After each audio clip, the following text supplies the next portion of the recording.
사실은 이 가늠하지 말라든 십계명이든 강의를 하면 이 말씀의 내용들을 차근차근 정리를 해서 잘 이렇게 전달하면 됩니다. 그런데 이 시간은 강의가 아니고 설교입니다. 설교와 강의의 차이가 좀 다르지 않습니까? 강의는 지식의 전달이 목표입니다. 그런데 설교는 삶의 변화가 목표이기도 합니다. 그래서 강의할 때는 앞에 한 내용을 뒤에 또 반복하고 또 반복하면 전혀 준비가 잘 안 된 그런 내용이라고, 강의가 별로 좋지 않은 강의다 이렇게 생각할 수가 있습니다. 그런데 설교는 한 설교 안에서 같은 말을 계속해서 반복해야 합니다. 미천이 딸려서 그런 게 아니고 지식의 전달이 아니고 삶의 변화이기 때문에 우리의 마음에 성령님께서 역사하셔서 뭔가 결단하고 내 삶이 바뀌어질 수 있도록 하시기 위함이기 때문에 반복할 때가 많습니다. 성도님께서 들으실 때 왜 같은 소리를 자꾸 하냐 이렇게 듣지 마시고, 아, 저것은 중요하구나, 그래서 반복을 하는 것이구나, 그렇게 이해를 하실 필요가 있습니다. 사실 강의는 또 청중의 지적 수준에 맞추어야 합니다. 그래서 어린아이들에게는 어린아이가 이해할 수 있는 말로 하고 어른들에게는 어른들이 이해할 수 있는 말로 해야 합니다. 그런데 설교는 청중의 지식 수준에 맞추는 게 아니고 청중들이 처한 삶의 환경과 또 그 청중들의 삶에 초점이 맞추어져야 합니다. 뜬금없이 서론이 길죠. 제가 당황했다는 뜻입니다. 오늘 내내 주보를 보는 순간, 아, 맞다, 키즈노스 특송이지, 이런 생각 들기 시작해서 지금까지 어느 선으로 줄타기를 해야 되는가, 이런 고민을 계속했습니다.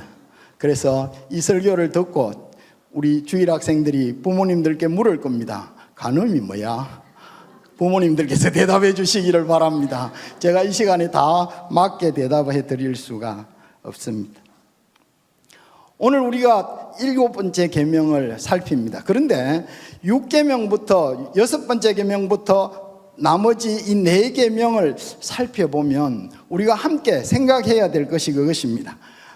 사람의 양도할 수 없는 권리에 대해서 하나님께서 지금 말씀하신다라는 것을 좀 기억할 필요가 있습니다. 생명에 관한 권리는 남이 마음대로 할 수 없습니다. 가정에 대한 권리 역시 다른 사람이 그 가정에 대해서 깨거나 개입할 수가 없습니다. 재산도 마찬가지입니다. 남의 재산을, 남이 힘써 일군 재산을 내가 내 마음대로 함부로 나에게 유리하게 바꾸면 안 됩니다. 마지막 계명은 뭡니까? 명예에 대한 개념입니다. 남이 평생 신실하게 정직을 지키며 살아왔던 그 명예를 다른 사람들이 함부로 무너뜨리고 판단해서는 안 된다라는 것입니다. 그런 의미에서 이 7번째 계명은 이 4가지 인간의 양도할 수 없는 권리의 2번째 내용이라고 볼 수 있습니다. 그것이 가정에 대한 개념입니다. 그렇다고 여기에서 가정에 대해서 낱낱이 할 수는 없습니다. 어쨌든 우리가 이 성경이 말하고 있는 이 계명의 의미가 뭔지를 간단하게 좀 살펴보고, 그러면 이 계명이 우리 중에는 아무도 간음하는 사람이 없습니다. 믿습니다.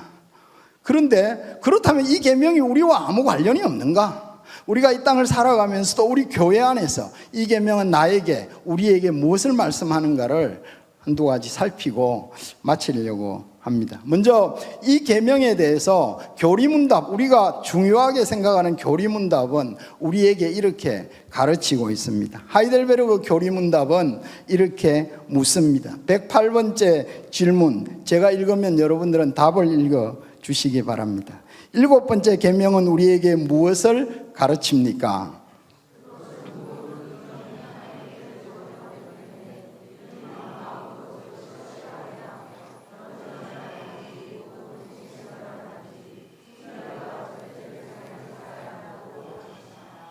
이 계명에서 하나님은 간음과 그처럼 중한 죄들만을 금하시는가?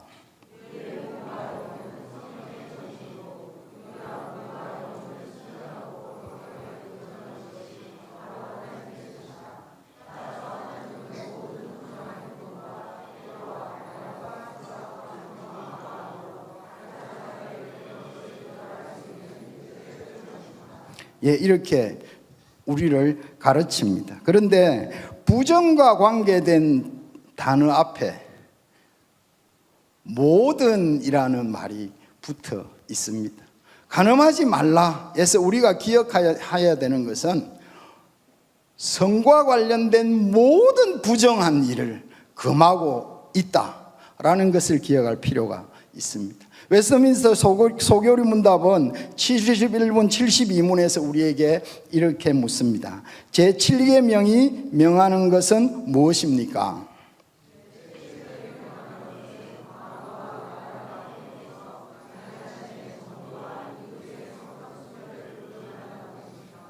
제7계명이 금하는 것은 무엇입니까?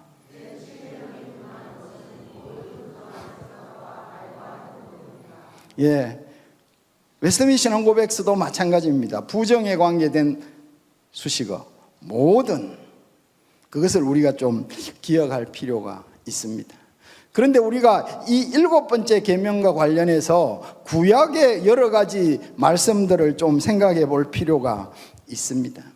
사실 고대에 구약 성경이 기록되어지고 구약에서 하나님의 말씀이 선포되었을 때에 그때의 종교는 오늘날의 종교와 완전히 달랐습니다. 그때의 종교의 목표는 풍요와 다산이었습니다.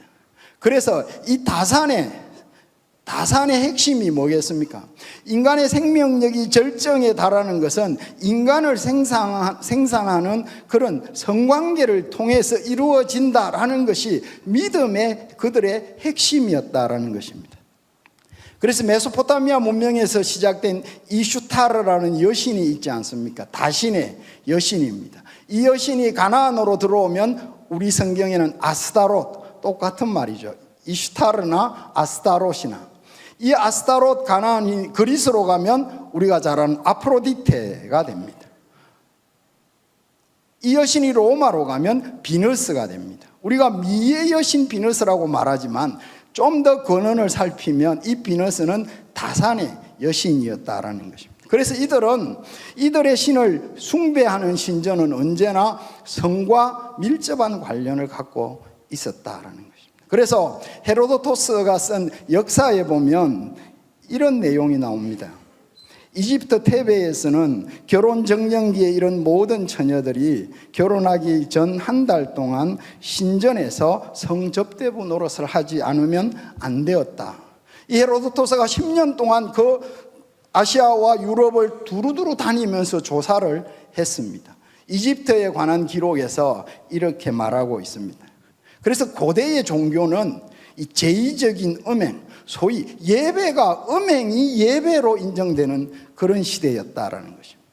그래서 구약 성경에서 끊임없이 이런 종교 매춘에 대해서 강력하게 경고하는 것입니다. 사람들이 섬겼던 그런 소위 우상과 그런 신들을 섬기는 행위는 다 그 음행과 관련되어 있었다. 그래서 성경은 이런 면에서 명확하게 규정을 하고 엄중하게 경고하고 있다라는 것입니다.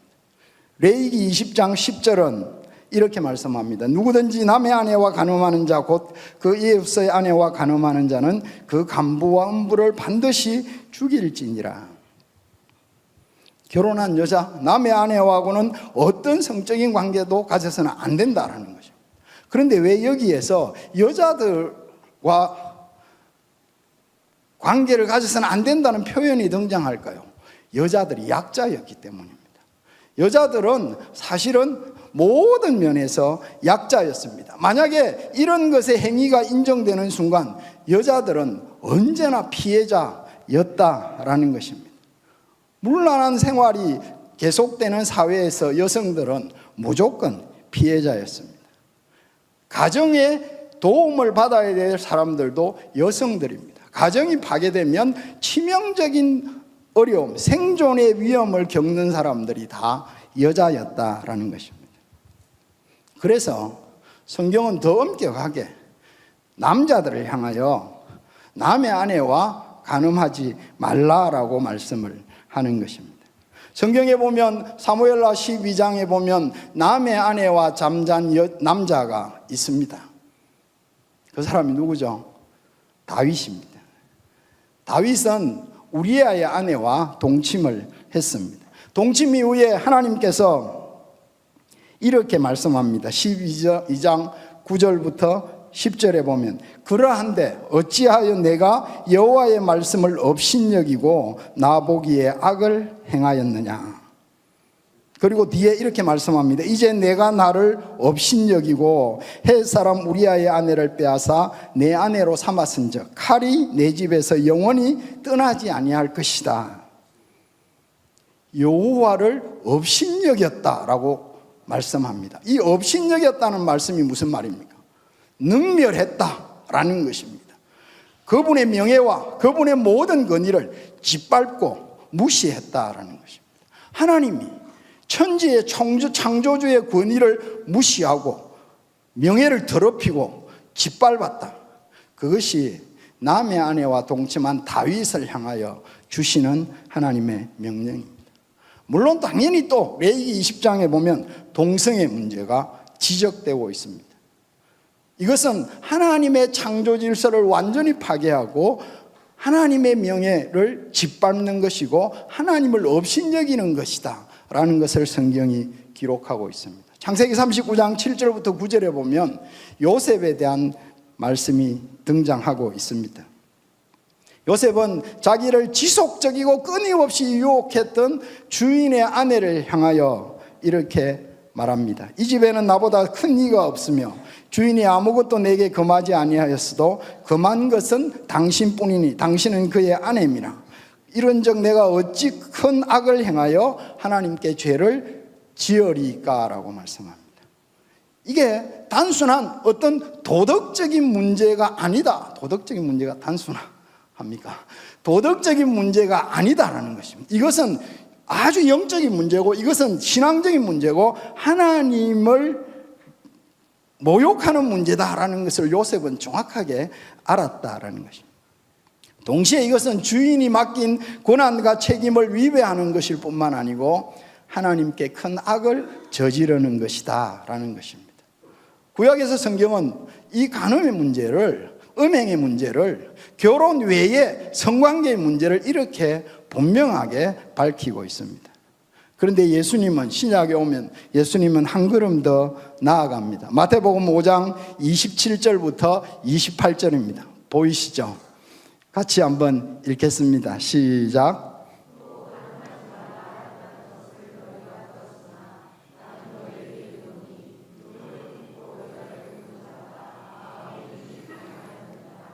산상수훈에서 일관된 예수님의 십계명 해석입니다. 행위의 문제뿐만 아니고 마음의 의도까지 간음과 관련되어 있다는 겁니다. 우리가 이전 계명 살필 때 살인하지 말라라는 것도 똑같았습니다. 지금 시대의 많은 사람들은 생각만으로는 어떤 일에 빠져들지 않는다라고 생각을 합니다. 그것은 굉장히 위험하고 오만한 판단입니다. 사실 생각만으로도 빠져들게 됩니다. 생각의 방종 속에 모든 삶의 방종이 포함되어 있다는 사실을 우리가 알아야 됩니다. 동시에 이 생각의 방종으로부터 모든 방종이 시작된다라는 것입니다. 그래서 나는 생각만 했을 뿐이지 행동하지 않았다. 이것은 말씀 앞에서는 전혀 납득될 수 없는 행위다라는 겁니다. 간음뿐만 아니라 모든 음란한 행위를 말씀이 다 포함하고 있다라는 것입니다. 바울도 마찬가지입니다. 바울은 우리의 영혼뿐만 아니라 우리의 몸 역시 성령 하나님의 전이다라고 말씀을 합니다. 우리가 하나님과 만나는 것을 영혼이라고 생각한다면 영적인 만남이라고 생각하지만 착각입니다. 하나님은 우리가 전인격적으로 만나는 것입니다. 우리의 마음과 몸이 함께 하나님을 만나는 것입니다. 그래서 우리는 이 자리에 앉아 있는 것입니다. 주일날 예배드리러 오는 것, 그것이 진정한 예배의 한 행위다, 예배의 한 요소다라는 것입니다. 집에 앉아가지고, 물론 코로나 시대는 그럴 수도 있었죠. 저는 그래서 코로나 시대에 예배할 때에 양복 입고 예배했습니다. 왜냐하면 집에서 그냥 모니터 켜고 그냥 예배를 하면 예배인지 아닌지 제가 착각할까 봐 주일 예배 시간에 양복 입고 앉아가지고 예배를 드렸습니다. 예배는 몸이 합니다. 음행도 마찬가지입니다. 우리 몸이 성령의 전이다라는 것입니다. 고린도전서 6장 18절부터 19절을 같이 한번 읽겠습니다. 시작.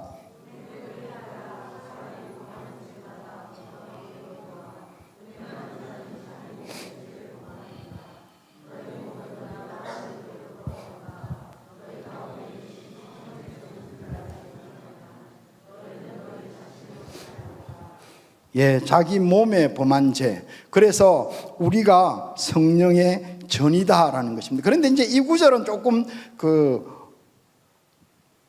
고린도전서에서 두 번 나타나는 구절입니다.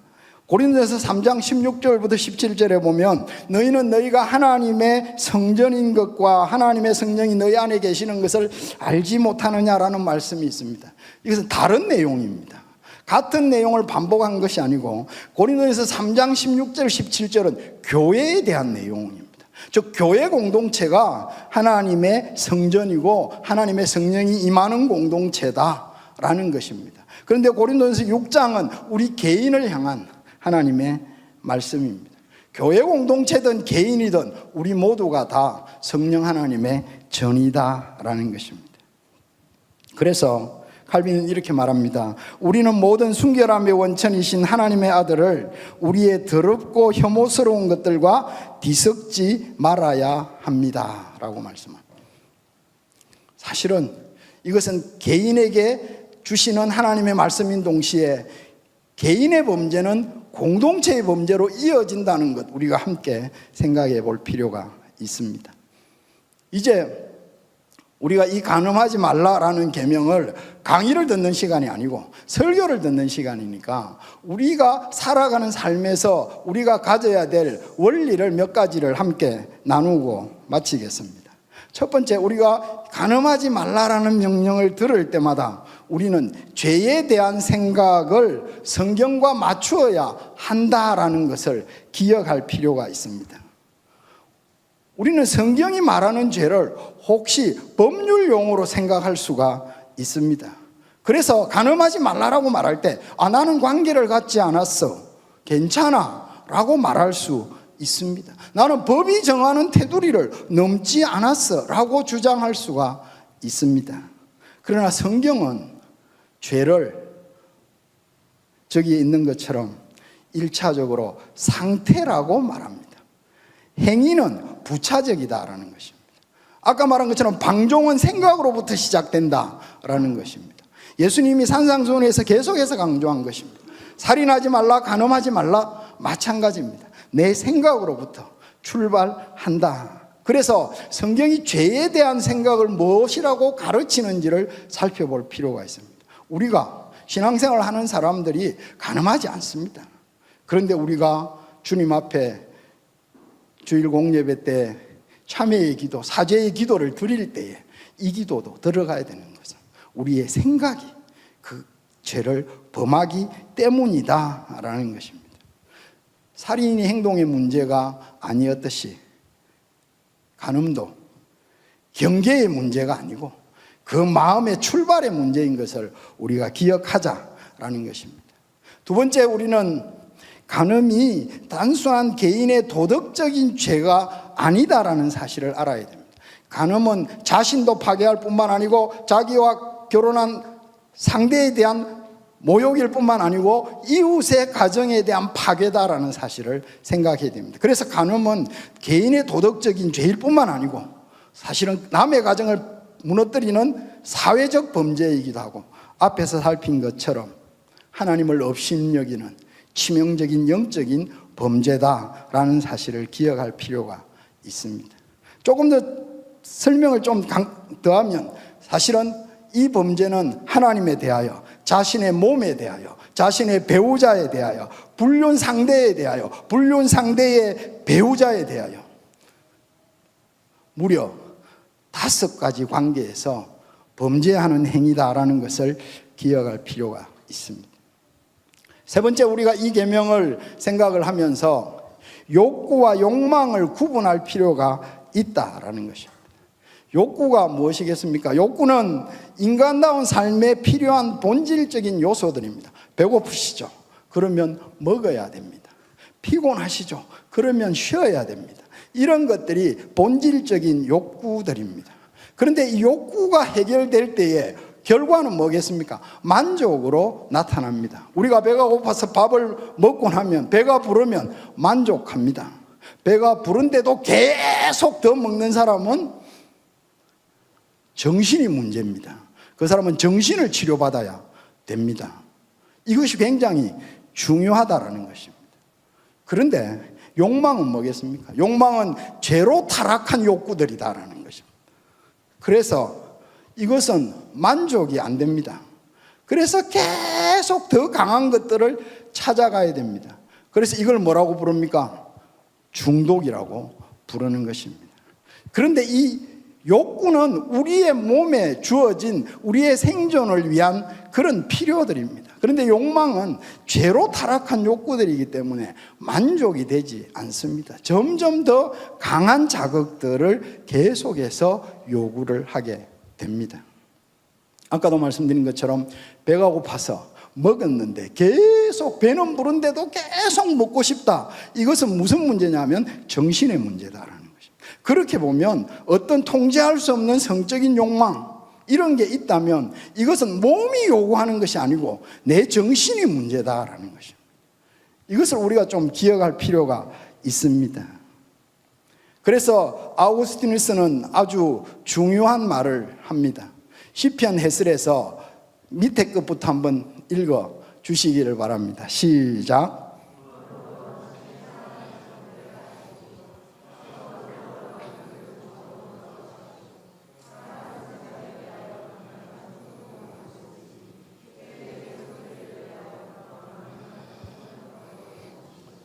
성적인 강력한 충동에 매몰되지 말고 하나님을 추구하는 그런 강력한 충동으로 바꾸라라는 것입니다.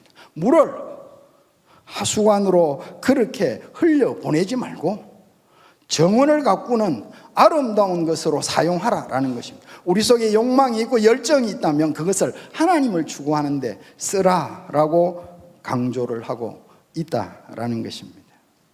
다시 한번 우리가 이 계명을 정리를 하면서 고대 구약 시대에 정말 여자는 남자의 소유로, 그래서 마음대로 음행을 하고 그것이 예배가 되는 세상에서 하나님께서 이 계명을 주셨다라는 사실을 기억할 필요가 있다라는 것입니다. 윌리엄 바클레이는 오늘을 위한 십계명이라는 책에서 이렇게 말하고 있습니다. 성적 관계가 예배였던 그런 종교가 널리 퍼져 있던 시대에 하나님께서 이 계명을 통해서 순결에 대한 이상이 생겨났고 마침내 그 순결의 이상이 승리하게 되었다는 이 놀라운 사실, 이것은 하나님의 기적이다라는 것입니다. 우리가 예수 그리스도를 주로 믿는 교회 공동체 안에서 온 세상이 성적인 자유를 부르짖는 이 시대 가운데서 다시 한번 우리는 이 계명을 되새기면서 하나님 앞에서 하나님의 승리를 노래할 수 있는 그런 성도가 되어야 될 것입니다.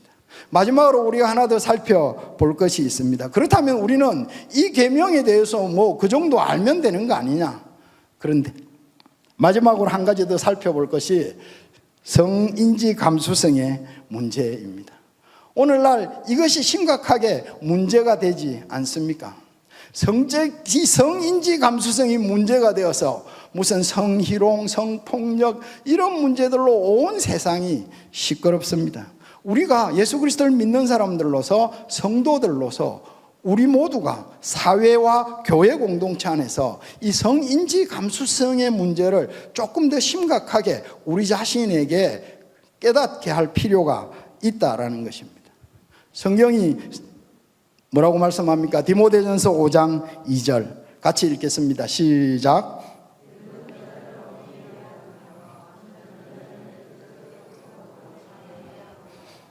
사도 바울은 목회하는 디모데에게 이렇게 강조합니다. 교회 안에서 사역을 하는 가운데 늙은 여자를 어미에게 하듯 하고 젊은 여자를 일절 깨끗함으로 자매에게 하듯 하라.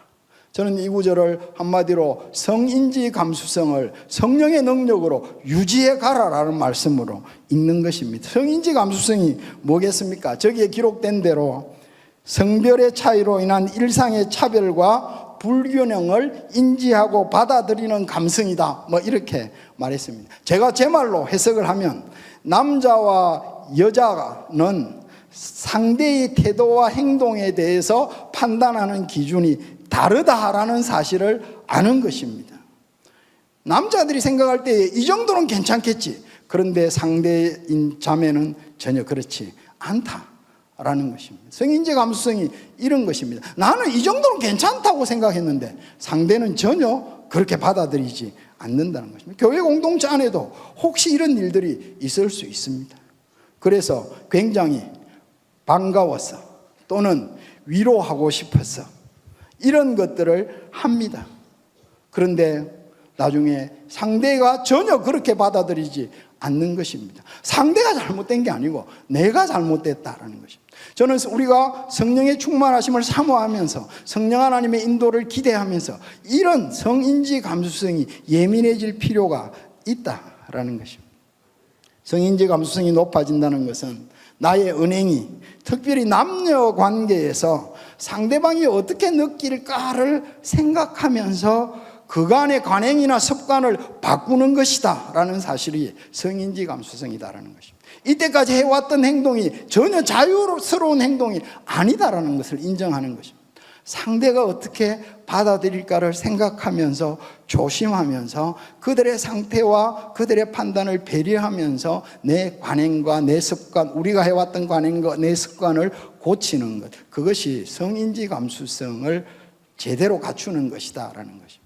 저는 어떻게 보면 우리가 제7계명 간음하지 말라라는 계명을 우리 사회 속에서 또 우리 공동체 안에서 특별히 적용할 때에 이 부분에 대해서 우리가 신경 쓰고 성령 하나님의 도우심을 간절하게 구하면서 우리의 생각이 하나님 앞에 거룩해질 뿐만 아니고 성도들끼리 만나는 모든 관계 속에서 일절 깨끗함을 유지해가는 것, 이것이 이 계명이 우리에게 주시는 말씀이다라고 생각을 하는 것입니다. 네모안의 것 한번 읽어보도록 하겠습니다. 시작.